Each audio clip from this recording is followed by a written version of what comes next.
Assalamualaikum warahmatullahi wabarakatuh. Nama saya Dian Suyahani Karim. Saya berasal dari jurusan Ilmu Komunikasi. Hari ini saya berkesempatan untuk menyampaikan presentasi saya yang sebelumnya sudah saya utarakan di ruang diskusi. Mohon perhatiannya. Hari ini saya berkesempatan untuk menyampaikan presentasi saya yang berjudul Penyuluhan 3M untuk menekan angka kenaikan COVID-19. Sebelumnya, kepada hadirin yang saya hormati, pertama-tama marilah kita bersyukur kehadirat Tuhan Yang Maha Esa atas izin dan nikmatnya kita dapat mendengarkan presentasi saya yang akan saya sampaikan pada hari ini. Sebelumnya kita sudah mengetahui jika awal perkembangan COVID-19 dimulai dari Wuhan, yaitu dikatakan jika negara Indonesia tidak akan terjangkit akan virus tersebut. Karena dipercaya negara Indonesia adalah negara yang tropis dan panas, virus tidak akan bisa masuk. Tapi perkataan itu dipatahkan karena pada tanggal 2 Maret 2020, masyarakat Indonesia digemparkan dengan kabar atau pidato yang disampaikan oleh Presiden kita Joko Widodo jika terdapat 2 rakyat Indonesia yang terpapar COVID-19 dan berdomisili di Depok. Namun, sangat disayangkan setelah kejadian itu pemerintah tidak melakukan penyuluhan dengan baik tentang menggunakan masker, kita harus mencuci tangan, kita harus menggunakan hand sanitizer dan lain-lain, bahkan menjaga jarak. Karena pada saat itu masih dipercaya jika COVID-19 hanyalah sebuah virus yang akan hilang dimakan waktu atau dalam jangka waktu pendek, seperti 2 hari atau 3 hari bahkan 1 minggu kemudian tidak akan sembuh dan lain-lain seperti itu. Namun setelah beberapa bulan bahkan beberapa bulan kemudian pemerintah baru menyadari jika COVID-19 ini semakin hari semakin meningkat. Banyak warga-warga yang terpapar bahkan hingga merenggut nyawa mereka karena terjadi komplikasi dalam organ-organ tubuh dan lain-lain seperti itu. Namun setelah itu muncullah sebuah kejadian yang sangat menghebohkan kembali, yaitu panic buying. Panic buying ini dilakukan oleh warga Indonesia karena mereka sangat ketakutan akan si COVID tersebut, akan virus tersebut. Mereka membeli stok masker secara berlebihan, lalu mereka membeli hand sanitizer secara berlebihan, bahkan mereka menghabiskan uangnya untuk berbelanja makanan-makanan pokok karena pemerintah mengeluarkan sebuah berita atau sebuah perintah untuk stay at home atau lebih baik berada di rumah. Hal tersebut mengakibatkan banyak orang-orang yang panik buying dan menyetok atau mensuplai dirinya atau di rumahnya untuk memiliki banyak makanan pokok seperti itu. Lalu munculnya oknum-oknum bodong yang tidak bertanggung jawab. Mereka membeli banyak sekali masker dan menjualnya kembali dengan harga yang tinggi. Karena pada saat itu kita sangat membutuhkan masker.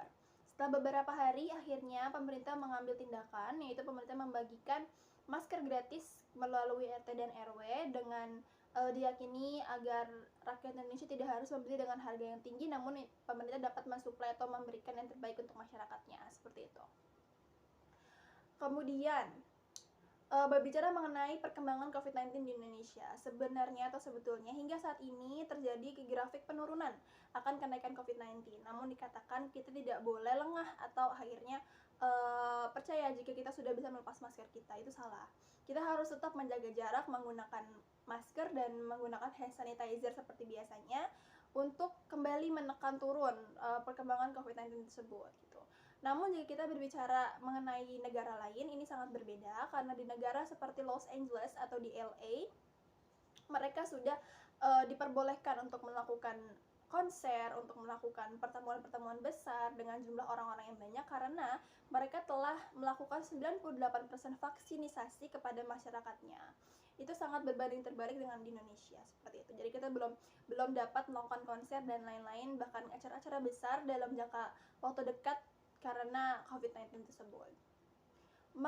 Berbicara dengan upaya yang dilakukan oleh pemerintah sangat banyak sekali dan saya sangat mengapresiasi upaya tersebut. Salah satunya adalah pemerintah menutup banyak sekali tempat rekreasi sebelumnya seperti zoo atau kebun binatang.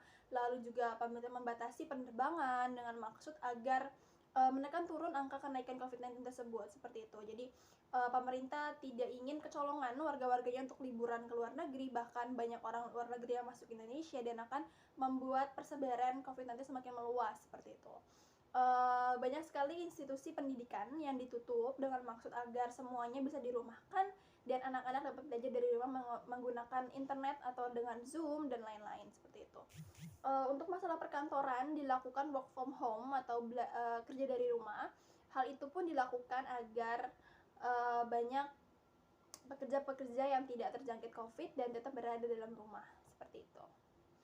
Dalam jangka waktu panjang, pemerintah juga melakukan banyak upaya, seperti pemerintah mewajibkan kita untuk membawa kartu vaksin ketika kita ingin berbelanja di swalayan besar atau kita ingin pergi ke suatu tempat, kita diwajibkan untuk mempunyai kartu vaksin.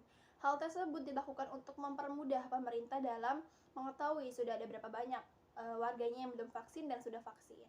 Seperti itu. Pemerintah juga melakukan banyak sekali penyuluhan di sekitar-sekitar daerah, karena vaksin itu gratis, vaksin itu sebagai upaya kita untuk menanggulangi COVID dan lain-lain seperti itu, dan itu sangat bagus dan patut untuk diapresiasi.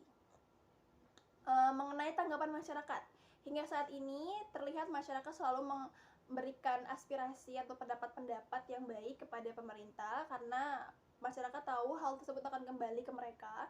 Jadi yang saya baca di internet, mereka selalu berkata seperti, tolong jangan terlalu memperketat PPKM dan lain-lain, karena kita juga butuh bekerja dan lain-lain. Akhirnya pemerintah melonggarkan PPKM dengan beberapa catatan.